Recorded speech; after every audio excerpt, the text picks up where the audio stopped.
Welcome back, focused learners. Okay, let's dive into this. What if literally everything we thought we knew about how Australians vote was suddenly wrong? Like, entirely wrong. Today, we're unpacking a fascinating recent broadcast from Sky News Australia. They took a magnifying glass to the country's changing demographics, and wow, the results are wild. We're looking at a compelling analysis that suggests the political ground down under is shifting right beneath our feet. It's totally defying expectations and rewriting the rulebook on who votes for whom. So if you think you know how different demographics cast their ballots, well, you might want to reconsider. Let's get into it. Here's the big question we really need to keep in mind today. Is the traditional political map completely obsolete? For decades, political strategists have relied on these rock-solid assumptions. The idea that your age, your gender, or your cultural background could reliably predict exactly which side of the aisle you'd support. But the core premise of the analysis we're exploring today is that these long-held assumptions, they are being completely upended. The old political map might literally be headed for the shredder. And whether you're a massive political junkie or just an average person heading to the ballot box, this completely changes the game. So to really understand this shifting landscape, the Sky News panelists grounded their discussion in some fresh polling data. Specifically, they're pointing to a quarterly Newspoll analysis that was conducted between April and June. And what that data shows is pretty striking. The current Labour government is facing a significant drop in support. In fact, the broadcast notes that Labour is effectively tanking in the polls across three absolute battleground states: Victoria, Western Australia, and South Australia.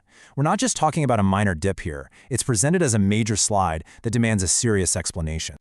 Naturally, you have to ask, where exactly is all that voter frustration going? Well, the panelists argue that One Nation is the party successfully consolidating this support. According to the broadcast, they're doing it by directly addressing a really potent mix of voter grievances. It's essentially a three-pronged issue driving this shift. First, you've got the crushing strain of the current economic budget. Second, there are deep frustrations over perceived high immigration levels. And third, acute national security concerns. The panel actually specifically cited the recent Bondi attack as a major catalyst for this. One Nation, they argue, has somehow managed to pull all these totally disparate anxieties together into a unified base of support. And this brilliantly illustrates the demographic shockwave the panel is talking about. It completely upends conventional political wisdom. Traditionally, the textbook always said young people are progressive, diverse suburbs are absolute Labour strongholds, and young women reliably skew to the left, right? That's what we've always heard. But the sources analysis of this recent polling reveals a totally inverted reality. We're seeing younger voters in diverse suburbs parking their votes with One Nation, alongside a highly surprising rise in the female vote for right-wing populism. The reality on the ground simply isn't matching the old textbooks anymore, not even close. To really wrap our heads around what's happening in those diverse suburbs, the panel brought up a super fascinating historical comparison. They essentially asked, who are the modern equivalents of the Howard Badlers? Now, if you follow Australian politics, you definitely know this term. But the way they're applying it here, it's incredibly revealing. What's really fascinating is how the source completely redefines that classic phrase. Back in the 1990s under John Howard, a Badler was typically seen as a white, working-class suburbanite. But the broadcast cites a really interesting conversation with a current MP representing a major city area. This MP claims the real Howard Badlers today are actually modern, ambitious, ethnically diverse young men. We're talking about second and third generation Greek and Italian migrants, among others, living right in major cities. They don't really care about traditional left-wing multicultural messaging. What they care deeply about is enterprise. Let's break down exactly what's driving this demographic. Their goals are pretty straightforward, but they are highly aspirational. Step 1, start a trade or build a business. Step 2, achieve the classic Australian dream, which means buying a big suburban house, ideally with a pool in the back. And step 3, protect the upward mobility that their migrant parents sacrificed literally everything to find. The panel notes that these ambitious young men are absolutely furious right now. Why? Because they feel the current Albanese government is actively smashing their chances to hit those milestones and actually get ahead in life. That intense sense of disappointment is perfectly captured in one specific quote from the broadcast. The children of migrants are looking around at the current economic reality of Australia and flat out saying, this isn't what we were told it was going to be like. You see, they recognize their parents moved to Australia for a very specific economic promise, a much better life through hard work. But now, feeling like that promise is slipping through their fingers, the analysis suggests they're turning the parties like One Nation, because they feel those are the only parties actually talking about protecting those traditional aspirations. Okay, so let's see how this builds into another completely counterintuitive finding from the polling data. We've just talked a lot about ambitious young men, but the Newspoll analysis showed that one nation is actually being backed strongly by both men and women.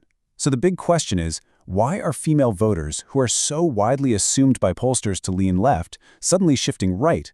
The broadcast argues that this rightward shift among women is deeply rooted in economic hurt and really a profound sense of lost opportunity. Specifically, the panel points out that the fundamental ability to raise a family on a single income has largely just vanished in modern Australia. Women, who are acutely feeling the stress of this lost opportunity, along with the immense pressure of the cost of living, are expressing their frustration right at the ballot box.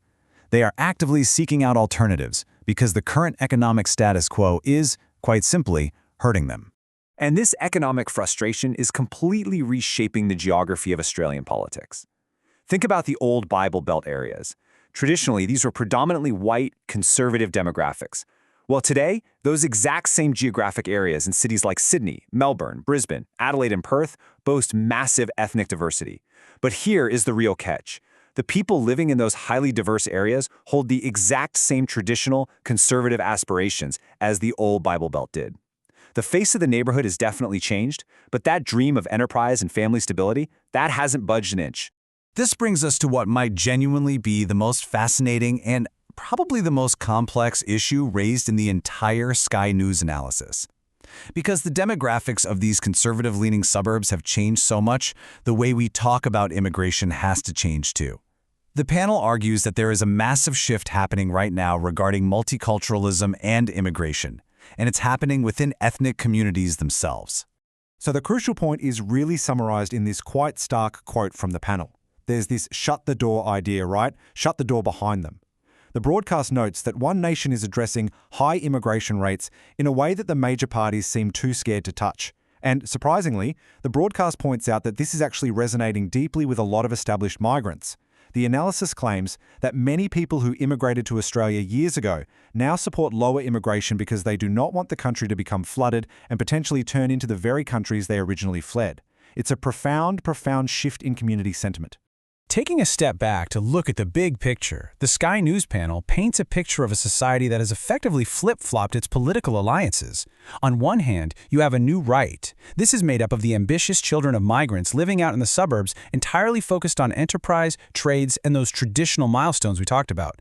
But meanwhile, the new left is increasingly made up of established, multi-generational Australian families. These are the voters pursuing humanities degrees, aiming for media jobs, and prioritizing inner-city living. I mean, it is the exact opposite of what the old political models would predict. Which leaves us with this final, incredibly vital question to ponder today.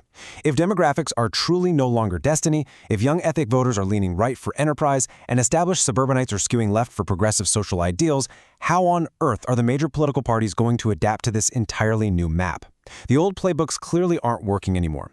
It's a fascinating look at a political landscape in motion, and watching how the major parties scramble to adapt, well, that is going to be incredible to witness. Thanks for joining me on this Explainer, Focus Learners. Keep asking questions, keep analyzing the data, and we'll see you in the next one.